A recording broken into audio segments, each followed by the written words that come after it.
Hello. Good morning. Yes, it's still morning, I believe. It is. Good morning, Bunmi. Good to be with you. Nice to have you on the show. I usually introduce my guests to the show, but you seem to be so popular that I'm sure you won't need an introduction. But just for the sake of people that don't know you, let me introduce you. So on the show today we have Rotus Oddiri, who is popularly known for his show on Arise Nigeria, global um, global Business report. global business report, and his finance shows on Smooth FM, including Business Express, Personal Finance, Business Hub. I hope I got all the names right. Yep. And the marketplace. And the marketplace. Yes, yes, yes. Yeah. And so on the Money Buff show, we interview people who are doing what they love for a living. And I can tell from the enthusiasm that you always display on your shows that you actually do really enjoy what you do, because you're so passionate and very excited whenever I see you. So it's absolutely sure that you do enjoy what you're doing for a living. So maybe we could start by you giving us an idea of what happened before you started in journalism. As in, from your accent, I can tell that you lived abroad for a while. So maybe you could start with your background, what led you up to moving into journalism proper. Okay. John, it was a fluke. It just happened by complete luck. So I moved back home around 2010, and I was doing my NYSC. I studied economics. My minor was in business administration at the University of Houston in Texas, and um, I actually started out doing finance. So that was my initial degree when I was at a university called North Carolina Central in North Carolina, in Durham, North Carolina. But my father said, "Listen, um, do economics. It's more broad.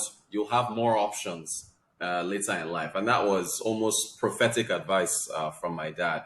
So I switched, transferred from North Carolina to Houston, and took up economics. And yeah, so I came home, and I was in traffic. I was heading. I was doing my NYC at Citibank Nigeria in their corporate finance department, and I was just listening to the radio. I was listening to Smooth FM, and there was a lot of traffic at that time. Well, there still is a lot of traffic. So I was sitting in the car, just and it was freshly pressed, their popular newspaper review show. So I just, because it was traffic, I was just sitting in my car. I just started sending text messages each day. And I was, by luck, I just happened to turn up. I didn't know about Smooth FM at the time. I just punched the dial on the car, and that's the radio station that came up. And so that's how it happened. I mean, I would send messages every day, and I think it just so happened that they were looking for analysts for their paper review. I think Smooth FM kicked off in 2008, and that time was 2010, so they were still, building their guest analysts. So they sent me a text message. They're like, "Hey, you know, we enjoy your insights. Would you like to come on air on once a week and review the papers?" And I told them I would prefer to do the business stuff since that's what I studied. So it just started like that. So that's how I just got into radio. And then an opportunity now came up. Business Express had already started with a prior host, but he was leaving. And in fact, Tunji Andrews, everybody should know Tunji Andrews, who was I the remember him. first host of Business Success. So Tunji approached me and said, "Hey, listen, I'm moving on. Would you like to take up this show?" And I said, "Okay." The timing worked out because it was at 6:30 in the morning, and before I would get to work, I'll be done by 6:45. So Smooth FM. I talked to the owner, talked to the managers there, and that's how it happened. And then television came up later. They were looking for a business anchor at Arise TV. So by this, I started the Business Express. So I started the freshly pressed voluntarily 2011 up until 2015 was when I started Business Express. I was actually getting paid for it, and then it was 2020 where I was. They were looking for a business anchor. But between that 2015 of Smooth FM and 2020 with Arise TV, I worked with Nairametrics. So I was writing business articles there. I was the business editor for Business Insider Sub-Saharan Africa, where I ran a team in Lagos, Accra, and Nairobi, Kenya. So from Smooth, I just got a channel into. I was like, okay. I studied economics. I followed businesses. I studied the economy, and I like writing. English was my favorite subject in school. So I was always writing. I like poetry and all that stuff. So just the writing aspect was built up, studying what was going on. So writing from Nairametrics, writing for Business Insider. I think the television thing just was a natural progression. So Arise was looking for an anchor, and in fact, it was Ugo Dre who runs Nairametrics. They reached out to him, asked him if he knew anybody who would be interested in being a business anchor, and he recommended me. And I interviewed. And that's how I got the job with Arise TV, and it's been this way ever Wow. since. You know, I was looking through your profile and you worked in some pretty cool places before you moved onto into mainstream media. I looked at you and I thought you worked in JP Morgan before then, and then Yes. financial derivatives. So I'm wondering how easy was it for you to leave that to media, because I'm assuming that they did not pay as well as in those places as media houses. So how easy was it for you to leave paid employment for this, especially when you were volunteering? So when JP Morgan, I was back in the States, and then so moving here, financial derivatives, I should say, I have to shout out to Bismarck Rawane, because after I finished my NYSC at Citibank, I started with financial derivatives in 2012, and he was very supportive because I told him I just started a radio thing from 6:30 to 6:45. I didn't have to report to his office at financial derivatives until about 8, and he was like, "Hey, look, as long as there's no clash, media is good." And in fact, I should say this. He actually gave me my first. Well, that was me as an analyst, though, not as a host. But Mr. Makarwane likes getting his analysts on television a lot so that they can get used to media. So he was the one that gave me my first crack. He sent me to CNBC Africa to go and talk about the stock market. So actually, he was very supportive. So, but making that transition, I guess it was a natural thing because the radio was always something I was just doing on the side in addition to my working with a Nairametrics or working with financial derivatives or working with Business Insider Sub-Saharan Africa. I just kept doing it until the television thing came on full time, and the offer they made was enough for me to say, okay, I can keep this going. And even they were, understanding with radio as well. So it was support from existing employers that said, hey, look, carry on with your radio thing as long as it doesn't clash with the work that you're doing here. So I have to, that they were all instrumental in understanding. And I guess the schedule also worked out as well in that it didn't clash with actual work. So, once I was able to get to a point where what I was, being paid for at full time with TV was able to augment my needs. The transition was straightforward. Okay, so now how do you balance everything? You on Arise in the morning and in the afternoon, and then in the evening we see you, or at least we hear you on Business Express. It seems to me that it might be a little bit challenging balancing everything. So how do you cope? So yeah, it is. It is. So radio. I start off with radio in the morning, and then go on with TV later on that morning, then come back to radio in the afternoon. The schedule has to work out, so we can't have a clash. As long as you don't have a clash, then you're good. TV and radio, they mix pretty well, right? And I'm doing business, so I'm pretty niche. I'm in one particular lane, and I'm doing business on both radio and television. So sometimes I'm doing the same stories. If there's a breaking news story on inflation or GDP, I'll talk about it on radio, then talk about it on television. So it is hectic. I mean, the job requires a lot of reading. I can't count the number of WhatsApp groups. I mean WhatsApp groups for the markets, WhatsApp groups for stocks, WhatsApp groups for business news. RS TV has its own set of WhatsApp groups. Smooth FM has its WhatsApp groups. I talk to folks. I subscribe to. I cannot my inbox. If you check my email inbox, it's one business newsletter after another. The New York Times, Nairametrics, Business Day, Bloomberg, Wall Street Journal, Forbes. So for this job, you must be up to date on what is going on. So but then if you like, you see, that's why you mentioned the passion earlier. If you like doing this, then it's just, I'm just on my phone and I'm getting news as I speak, So it's hectic, and sometimes you work weekends, because you have to do reports in addition to just following the news, and you have to set up interviews, you have to set up questions. But if you like what you do, as the saying goes, I can't remember who said it, if you love what you do, you never work a day in your life. But that doesn't mean it's not hectic. I'll come back to the interviews, but let me take you back a bit to your background. What made you come back to Nigeria?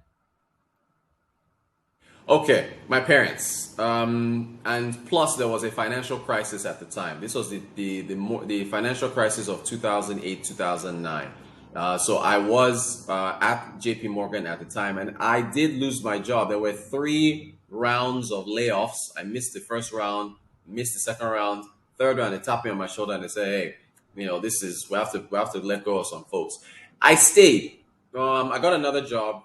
It was in finance, but it wasn't as prestigious as JP Morgan. And I was fine just working. But my parents were like, "Hey, look, come back to Nigeria. Your ceiling of appreciation is, as far as jobs are concerned, is higher because you're at home." And I'm glad that they gave me that advice. So they did make life easy for me by providing me with an apartment, a place to live, providing me with a vehicle to move around. So I owe everything to my parents for because making that transition from one country to the next, making sure that you're set up properly, and then getting interviews. Yeah, it's not easy. So that had to be in place. So my advice for anyone for people who want to jackpot, for example, and go to another country, you have to make sure at least there's a job waiting for you. You've applied from here. We're a global village. We're interconnected now. So that it was my parents, and I'm glad that I followed their advice because things so far have worked out pretty well. Okay, fantastic. Okay, I want to remind you of something. There was one episode of Freshly Pressed that I was listening to where you're one of the panelists, and you spoke in Spanish. Can you really speak Spanish? No, no, no, no, no. If I want to say I want to go. Where is the bathroom? I say donde what is it now? Donde está el baño? I think is where is the bathroom or something. I just picked up little sentences here and there because Texas is so close to Mexico. I had a Mexican girlfriend at one point in time when I was in school. I like Spanish. I think it's very. Although Yoruba is my favorite language, I think Yoruba is the most melodic of all the languages. But Spanish and French are pretty close. So yeah, I can't. I'm not fluent in Spanish. I just picked up certain sentences here and there.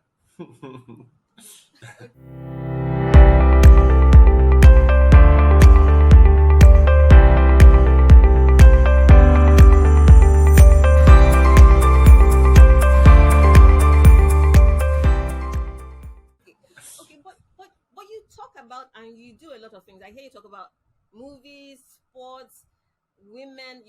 So I wanted to ask you, how important is it for you to have done so many things that has led you up to this? Because I'm thinking that if you had not tried so many things before now, you might not be as interesting or as diverse as you are now. So maybe you could let us know some of the things that you did that led up to this. Okay, yeah, you're right. I mean, so I think my father and mother, they emphasize reading a lot. You don't even if you read a lot, you don't even have to travel. I mean, I encourage people to travel.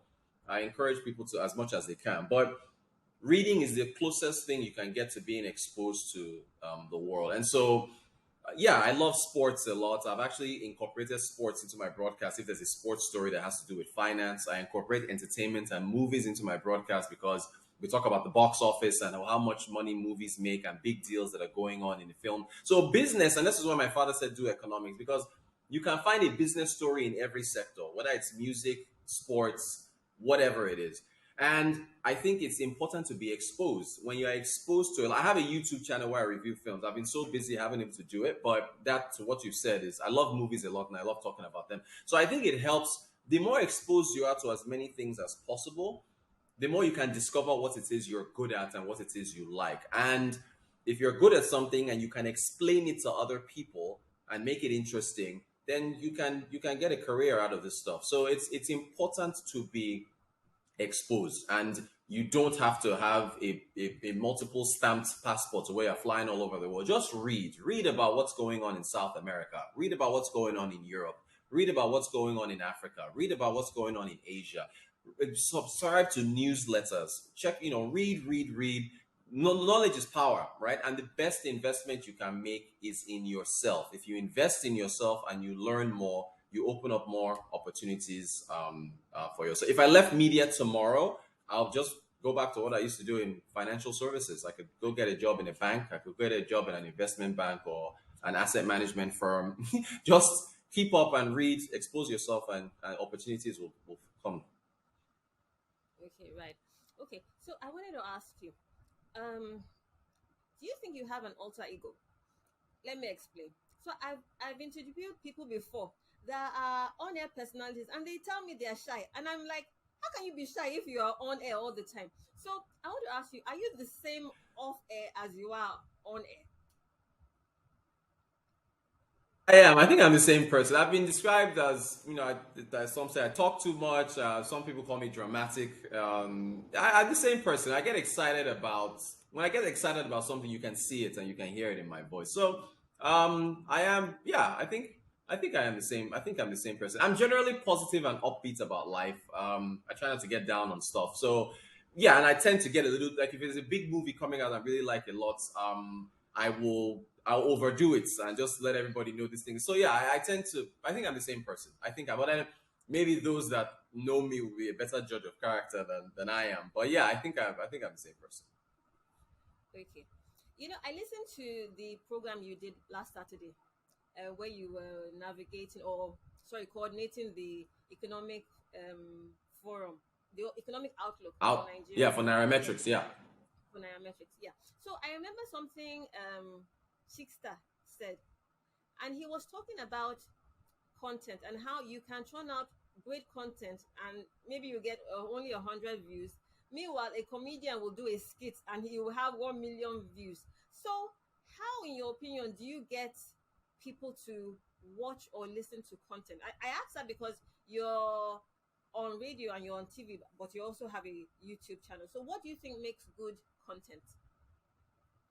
Content has to be relevant. I had a guest on my business show on television, and so the simple fact that we put a lot of people have been the naira scarcity has been very very relevant. You have to be relevant to also. So I think I mean we talk a lot. Me and I talk a lot, and sometimes a video get 1,000 views here, 2,000, 3,000. But this one had like I think it was 15 or 16,000 views, and I was like, what's good? What was it? And I think it was because of the naira swap or naira currency swap thing. So your content has to be relevant to your audience.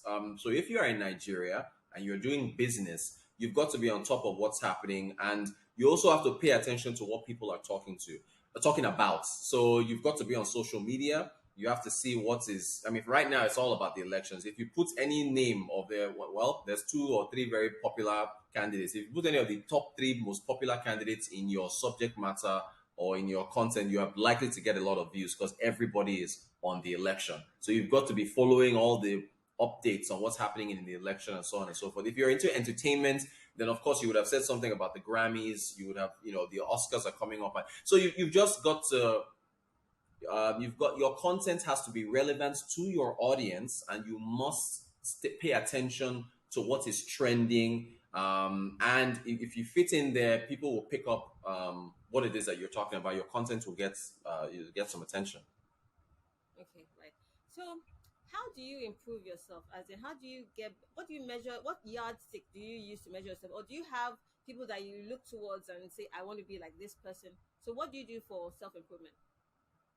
So take feedback. You must take feedback everywhere. I'm very fortunate to have some really big CEOs who are my mentors. Like Mr. Bismarck Rawani is a mentor of mine, so I take a lot of his feedback when he watches me. And some other CEOs, Ugo Dre of Nairametrics, he is, I look up to him a lot. I'm very impressed with what he's done. And so he gives me feedback as well. So feedback, you've got to get feedback from people. You give me feedback. We talk. Other folks that watch. So feedback is it. I take feedback from everyone on social media, my family and friends.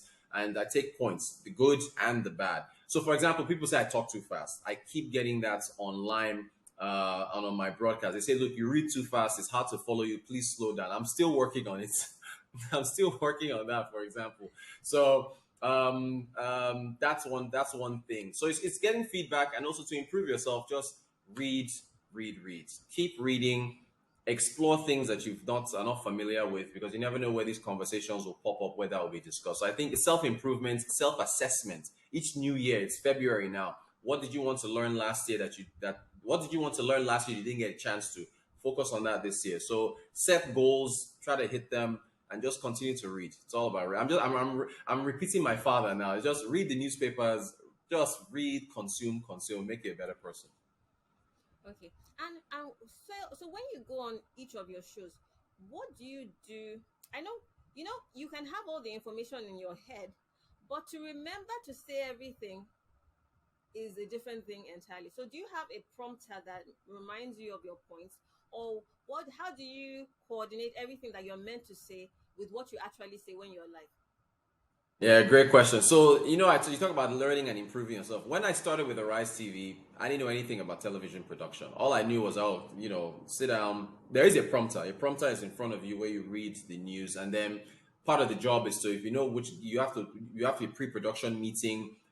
Depending on what's been going on, you've already reached out to your guest. You talk about, okay, these are the talking points we'll focus on, and well, but then that was all I was doing. I later said, okay, I want to learn the actual mechanics of television production. So the words that go on the screen, the graphics that are used when you're discussing. So I decided to learn that, and within about a year, I'm now not just an anchor there. I am a prefect for radio and TV, and I produce my own shows. With business, you tend to find that we go over the same things again and again. There might be some new things here. It's GDP, economic growth, it's inflation, it's the currency depreciation or appreciation, oil prices. So over time, because you're all talking about the same topics again and again, your points tend to, I mean, there'll be a little difference here and there, but your points tend to follow the same pattern. It's just your job to keep up with the difference in the numbers. So if I know I'm going to have a guest that's going to talk about GDP growth, okay, what are the makeup of GDP growth in Nigeria? It's going to be the oil sector and the non-oil sector. Then you can go into entertainment, you can go into manufacturing, you can go into financial services and that. But take notes. You're free to have notes when you are interviewing someone, and you have talking points. Also, the teleprompter has all your questions on there. But organization is best. So it's when you're organized and you are prepared in advance, your segment is going to go fine. Okay. And I noticed you've interviewed some pretty cool people. I remember two of the interviews I saw. One for a billionaire. I can't remember his first name, but I think his surname was Nicholas, or maybe his first name was Nicholas, and his surname Bergruen. Was he Russian? No, he's actually German. He's German. Nicholas Bergruen is his name. Yeah, that see. Yeah, go ahead. Go right ahead. Okay, so I was going to ask you that. How do you get people to interview? Is it cold calls, or maybe the background from which you work? Arise TV gives you some sort of added advantage when you approach people for interviews. Oh, I think this is my favorite question of everything you've asked me, and because this gives me a chance, to preach to people who want to do this for a living, and I encourage them, whether you're an entertainment journalist or business, whatever.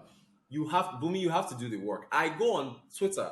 If I see somebody that says something interesting, I DM that person. Hello, my name is Rotus. I work with Arise TV, Smooth FM. I saw this is very interesting. I would like to talk to you about it. Let me give you an example. Benjamin Dada, who runs, he's into fintech and startups. He had this really good thread on Nigeria's payment infrastructure, which is for POS, electronic payments, and so on. So he was talking about NIBS, the Nigeria Interbank Settlement System, because there was a lot of talk about, because of this Naira scarcity, a lot of people went to the online channels. Some bank apps have been failing, electronic payment, yeah, this and that. So he just wrote this really informative thread on how NIBS works and the payment structure, just to let people know that, these people you are blaming for this and blaming for that. This is how the payment system works. I thought it was brilliant. So I sent him a DM I say, hey, look, I would like to interview you. So I took a click, I copied his thread, posted it in the DM. I do that all the time. It can get exhausting, but and not everybody answers me, but some people will respond. So that's one. You go on LinkedIn is very important. LinkedIn is where you can meet the bigger CEOs. You might have to pay some money for the because I have the LinkedIn Premium Yeah. membership, but you can also get a regular membership still that um, lets you to send messages. So that's on the one hand, all right. And yes, on the other hand, Arise TV, we have a lot of producers that have contacts and have network, and so they will make recommendations. And actually, for Nicholas Bergruin, it was somebody close to the Arise family who was like, "Hey, listen, I know this guy. He's in Lagos right now. Would you like to interview him?" So it's a mix. It's a mix of your personal homework, reaching out to people on social media, having business cards, meeting people at events, and then it's also assistants from the team at the office that tell you, hey, this person is pretty interesting. Would you like to talk to them? So it's a mix of the two. Okay. Because I noticed when I was going through your profile on LinkedIn, a message you sent to someone, I think it was an Indian that was talking about judges in India. And I saw your message asking him for an interview on LinkedIn. So I was like, I wondered to myself if you ever got a response, because what you're describing is something that I do as well, especially on Instagram. But the feedback I got from someone who had been trying to interview was that she gets so many. So, and she tries to answer as many as possible, but she will start from the top, from the one she sees. So if you DM'd her 2 days ago and maybe she's had like 50 DMs coming after yours, she wouldn't see it. So I was just wondering that what would be the best platform to actually reach someone that is very popular. I think maybe LinkedIn, but I'm So not certain. well, LinkedIn works, but for popular people, they usually have a communications team. So you want to probably check the corporate communication. If it's an organization, that this lady, or if she works for a big organization that has a corporate communications team, usually on the website about us, our teams, you will see corporate comms. The corporate comms person is probably the best person to talk to if you've tried personally reaching out to them and they haven't gotten back to you yet. And by the way, the guy, that Indian, he hasn't responded to me yet. I have to follow up, and I think you have to keep following up, right? Because you won't get everybody. But what I've noticed is that corporate comms is one of the best ways to do it, because that's their job. Those people handle the media discussions by these popular figures. So if you get that corporate comms person, their numbers are there. You send an email. So multiple channels as well. There may be a phone number with a WhatsApp or a text. Send a text with your name. I like to send a text first before calling, because nowadays, I mean, some people will pick up a call from a number they don't know. But what I do I send a text first. So like, this is who I am. I'll give them about an hour, 2 hours to maybe read the text, and then I call and say I'm the one, so they are familiar. So you got to send a text, you got to send a WhatsApp, you got to send an email, reach out on social media. I mean, you got to use multiple channels so your name keeps popping up. So bombard the corporate comms people. When I say bombard, not to stalk them, but just send those different messages, and then hopefully they will tell you, okay, this is the schedule, and then set something up. Yeah, and I think it's really important, not just for people that are trying to get interviews, but for anybody in sales actually, because I think the process is the same when you're trying to sell something or get someone's attention. It's absolutely the same, as in you must keep on following up, trying to reach out whichever way you can, in whichever form or whichever means of communication that you can. So it's interesting Yep. that you said all of that. I hope the people that are listening will fine tune the information that we're giving to suit their own sector, their own individual way of life. So I And would I want like to to quickly add something, just real go quick. ahead. If you are a really busy person, if you have the means, hire a PA. You can hire a PA that can do this, and you mandate them to, okay, I saw this interesting person, try and get me in touch with this person. So that's a consideration as well. Well, if the money is tight, then you do it yourself. At least you know you're doing it, the way you want to. So that's another thing. But go ahead. Okay. So I saw a post yesterday from one of the guys of Earn Your Leisure. By the way, you were the one that introduced me to them. I think Rashad. Okay. Yeah. So he said you should have 7 streams of income, and that what he meant is that, say for instance you're an entrepreneur or an employee, that one thing that you do, try to get multiple ways of making money from it. Like he said, for example, if you're a restaurant owner, maybe you could do a podcast on cooking. Maybe you could help or consult different restaurant owners. As in, just try to find multiple ways of earning money from that one thing that you have majored in. So I'd like to point that out to you, or rather throw it back to you and ask you, how are you able to derive multiple streams of income from what you do? Because I know you're so busy, but how do you do everything such that you earn enough to be happy? Right. Yeah. So he's right. Seven streams of income is a lot. I would say maybe two or three, but those guys, they're the experts there. But the point though, whether it's seven streams, whether it's three streams, whether it's four, whether it's just two in addition to your job, additional streams of income are very much very well advised if you want to make sure you're earning enough money to be happy. So, I mean, for me, I host events. It's mostly business events. Thankfully, because of this virtual medium, the Riversides and the Zooms and the other mediums that allow you to be virtual have given me an opportunity to host event webinars, right? And I get paid for them. Now the thing is, because of my schedule is so tight, I actually thought about it and I was like, "Come, can I live off these events alone?" I just thought about it because I get so many requests, but they request some of them are during the week that clash with my job, So I unfortunately can't do them. So usually it's the weekends when I can do them. So yeah, I mean, it's got to be related to what you do. People reach out to me and ask me to host their events because I'm familiar with the material. They can give me a list of people and say, okay, I want you to moderate. Also, I moderate panels as well. Not just so hosting events is one with our webinars. Sometimes there are panels involved where there'll be 3 or 4 people, and I have to come up with questions to maintain an entire 1 hour or 2 hour chat with respect to. Or sometimes they give me the questions themselves. What if you're if you're paying me to do it, I'll do whatever you want for your program. So the thing is, I have to, of course, be aware of my schedule and schedule these things properly. But it's always good to have an additional income. So your writing skills, at least for me. So writing, I've earned money from writing publications. I've been paid to host podcasts or for organizations, and then hosting events, moderating panels. So yeah, I mean it's helped me to supplement my income. And of course the model is to make sure you've got either a 9 to 5 or a business you're running that's bringing in something, and then your extra channels. Networking is very important for where we are. In fact, wherever you are, that is Nigeria or else, but it's really important here. So attend events. These are my business cards. I went and I have tons of them, right? So where you're meeting people, introducing yourself, you're checking out events. The more people you know, the more opportunities are going to come to you. That's pretty much how it works. Fantastic. Okay, I have one more question before I let you go.